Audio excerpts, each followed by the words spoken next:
नाही, पाठीशी पतीचा आधार नाही, पाठीशी मुलगा नाही. अरे एवढं सगळं नसतानाही हिंदुस्थानाच्या मातीमध्ये स्वतःच्या हिमतीवर 30 वर्ष राज्य करणाऱ्या भारतातीलच नव्हे तर जगातील एकमेव महिला म्हणजे राजमाता अहिल्यादेवी होळकर.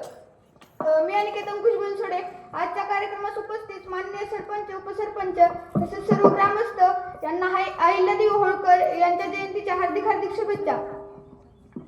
होळकरशाही म्हणजे काय? होळकरशाहीचा पाया कोणी रचला?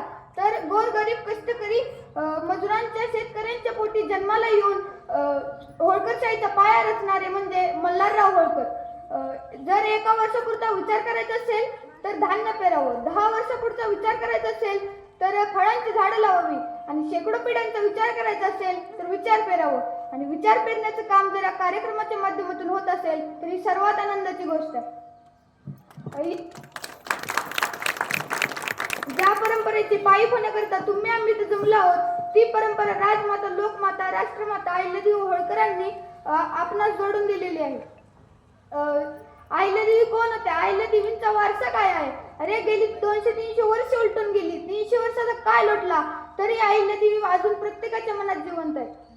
अरे त्या कन्याकुमारी पासून त्या बंगाल पर्यंत, त्या काश्मीर पासून त्या दख्खनीपर्यंत असा एकही घाट, एकही नदी आणि एकही रस्ता नाही की ज्याच्यावर त्या युगपुरुष स्त्रीनं बांधकाम न केलं असं. तब्बल 1 नाही 2 नाही, तब्बल 28 वर्ष पांढऱ्या घोंगडीवर बसून लोककल्याणाचं राज्य करणाऱ्या राजमाता पुण्यश्लोक अहिल्यादेवी होळकरांना माझा पुनश्च प्रणाम. एवढं बोलून मी माझे 2 शब्द संपवतो.